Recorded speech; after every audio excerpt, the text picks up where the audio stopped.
Hi friends, welcome to నానమ్మ village వంటలు. ఈ రోజు వీడియోలో మనం అయితే ఇండియా ఫేమస్ టీ స్టాల్ సమోసాను అయితే చేసుకోబోతున్నాం. అదే ఉల్లి సమోసాను అయితే చేసుకోబోతున్నాం. మరి ఇక లేట్ చేయకుండా అయితే వీడియోలోకి వెళ్ళిపోదాం. మీరైతే వీడియోని అయితే ఎంజాయ్ చేస్తూ చూడండి. మరి ఎప్పుడు ట్రై అయిపోతే సమోసాని మీరు కూడా ఒకసారి ఈ విధంగా అయితే ట్రై చేయండి. మరి ఈ వీడియోకి అయితే తప్పకుండా ఒక లైక్ అయితే కొట్టండి. అలాగే మరెన్నో రుచికరమైన వంటల కోసం నా ఛానల్ని సబ్స్క్రైబ్ అయితే చేసుకోండి. మరి నేనైతే ఇక్కడైతే 1.5 కప్ మైదాని అయితే తీసుకున్నాను. దాంట్లోకి అయితే కొంచెం అయితే సాల్ట్ అయితే వేసేయండి.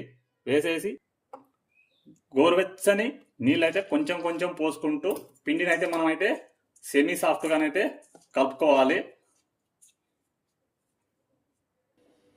చూసారు కదా, పిండిని అయితే ఈ విధంగానైతే సెమీ సాఫ్ట్గా అయితే కలిపేసేయండి. కలిపేసేసి మూత పెట్టేసేసి కాస్త పక్కన పెట్టేసేయండి. సమోసాలకు అయితే మనం అయితే స్టఫ్ను అయితే తయారు చేసుకున్నాను. అయితే ఇక్కడైతే 2 మీడియం సైజ్ ఉల్లిపాయలు తీసుకునేసి ఆల్రెడీ కట్ చేసి పెట్టుకున్నాను. పిండి మాత్రం మనకైతే మినిమం అయితే 5 నిమిషాలన్నా బాగా రఫ్ చేస్తూ కలుపుకోవాలి. అప్పుడే సమోసా అనేది బాగా వచ్చేస్తుంది. 2 మీడియం సైజ్ ఉల్లిపాయలు తీసుకొనేసి సన్నగా అయితే ఈ విధంగానైతే కట్ చేసేసి పెట్టేసేయండి. ఇందులోకి అయితే 1 టీ స్పూన్ కారం, అలాగే రుచికి సరిపడా ఉప్పు, అలాగే 1 అర టీ స్పూన్ ధనియం పొడి, అలాగే 1 అర టీ స్పూన్ గరం మసాలా, 4 పచ్చిమిరపకాయలని సన్నగా కట్ చేసేసి వేసేయండి. అలాగే 1 క్యారెట్ కట్ చేసేసి వేసేయండి సన్నగా. ఉంటే మీ దగ్గర అటుకులు కానీ లేకపోతే పచ్చివి బఠానీ కానీ ఉన్నా వేసుకోవచ్చు. ఈ విధంగానైతే మొత్తం అయితే మిక్స్ చేసేయండి ఇవన్నిటిని. ఇప్పుడైతే స్టఫ్ను అయితే కాసేపు అయితే పక్కన పెట్టేసేయండి. మనం కలుపుకున్న పిండి ఉంది కదా, దీని అయితే తీసేయండి. తీసేసి దీన్ని అయితే రోల్ చేసేసి సమానంగా అయితే చేసేయండి. మనం చిన్న చిన్న బాల్స్లో అయితే కట్ చేసుకోవాలి. చూసారు కదా, ఈ విధంగా రోల్ చేసేసేసి సమానంగా బాల్స్ లాగా అయితే కట్ చేసుకోండి. చూసారు కదా, ఈ విధంగానైతే బాల్స్ లాగా అయితే ఉండలు అయితే చేసేయండి. చేసేసేసి కాస్త పక్క పెట్టేసేయండి. ఒకటి తీసేసేసి పొడిపిండి అయితే వేసుకోండి. పొడిపిండి వేసుకొనేసి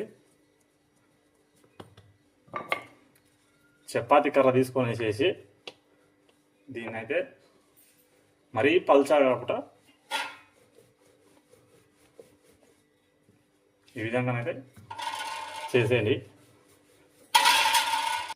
చూసారు కదా, ఈ విధంగానైతే చపాతీ టైప్ ఈ విధంగా చేసేసేసి ఓ రేక్ మీద వేసేసి పక్కన పెట్టేసేయండి. ఈ విధంగానే మనం ఒక 4 షీట్లు అయితే చేసుకుందాం. చూసారు కదా, నేనైతే అన్నీ ఒకే సైజులోనైతే 4 షీట్స్ అయితే చేసుకున్నాను. ఇప్పుడైతే వీటిని అయితే కాస్త పక్కకు అనేసేసి ఇక్కడ పొడిపిండిని అయితే వేసేయండి. కింద వేసేసి ఫస్ట్ ఒకటి తీసుకొనేసి ఇలా పెట్టేసేయండి. పెట్టేసి దీనికైతే ఆయిల్ని అయితే అప్లై చేసేయండి మొత్తం. ఈ షీట్కి అయితే మొత్తం అయితే ఆయిల్ అప్లై చేసిన తర్వాత కొంచెం పొడిపిండిని అయితే జల్లించండి. మొత్తం జల్లించేసి ఈ విధంగా అయితే అనేసేయండి. ఇప్పుడు మళ్ళీ రెండవది వేసేయండి. వేసేసి సేమ్ దీనికి కూడా ఆయిల్ అయితే అప్లై చేసేయండి. ఈ విధంగానే మనం 4 షీట్స్ని చేసుకోవాలి. షీట్స్ 4 వేసుకున్న తర్వాత ఒకసారి అయితే వీటిని అయితే కాస్త ఇలా అనేసేయండి. కొద్దిగా ప్రెస్ చేస్తే సరిపోతుంది, ఎక్కువ అవసరం లేదు. ఇప్పుడైతే దీన్ని ఇలాగే తీసేసేసి వేడి వేడి పెంకు మీద వేసేసేసి కాస్త అటువైపు ఇటువైపు తెల్ల తెల్ల పొరలు వచ్చే వరకు అయితే కాల్చుకోవాలి. పెనం పెట్టేసి వెయిట్ చేసేయండి. చూసారు కదా, ఈ మాత్రం కాల్చుకుంటే సరిపోతుంది. వెంటనే స్టవ్ ఆఫ్ చేసేయండి. స్టవ్ ఆఫ్ చేసేసి వీటిని అయితే పక్కకు పెట్టేసేయండి. ఇప్పుడైతే ఈ షీట్స్ని అయితే మనం అయితే కట్ చేసుకోవాలి. ఏదైనా స్కేల్ పెట్టేసేసి కరెక్ట్గానైతే కట్ చేసేసేయండి. ఇప్పుడు వీటిలోనైతే 2 అయితే కట్ చేసుకోవాలి. నేనైతే ఇక్కడైతే గంటె పెట్టేసేసి కట్ చేస్తున్నాను.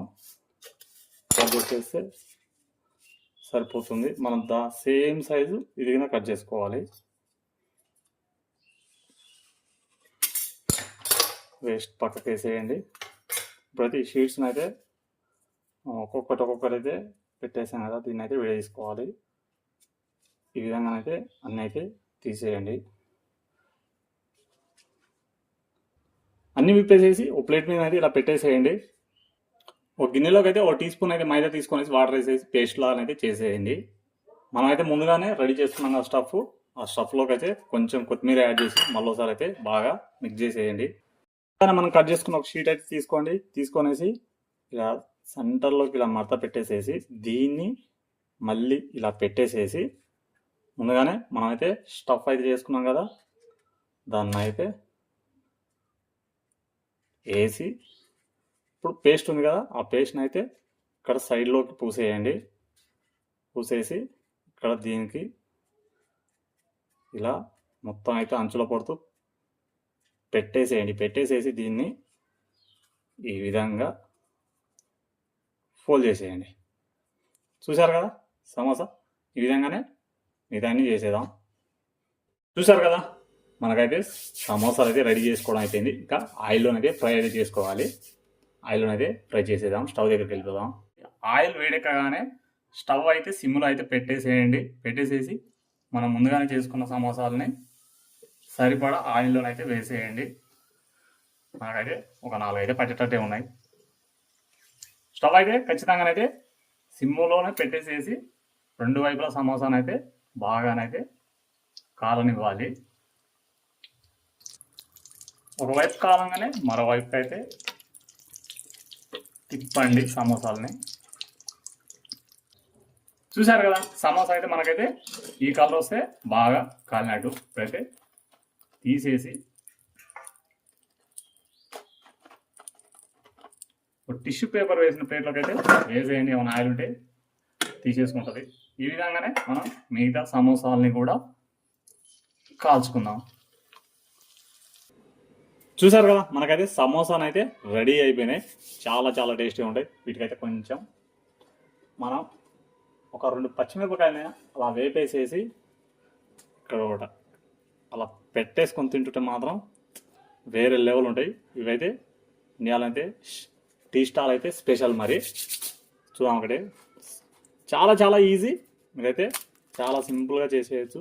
చూసారు కదా, మనకైతే చాలా చాలా టేస్టీగా ఉంటాయి. మీరైతే ఎప్పుడు ట్రై చేయకపోతే తప్పకుండా అయితే ఒకసారి అయితే ఈ టీ స్టాల్ స్పెషల్ సమోసాను అయితే తప్పకుండా అయితే ట్రై చేయండి. మరి ఈ సమోసా రెసిపీ మీకు ఎలా అనిపించిందో వీడియోకి అయితే కామెంట్ చేయండి, లైక్ చేయండి. అలాగే మరెన్నో రుచికరమైన వంటల కోసం నా ఛానల్ని సబ్స్క్రైబ్ అయితే చేసేయండి.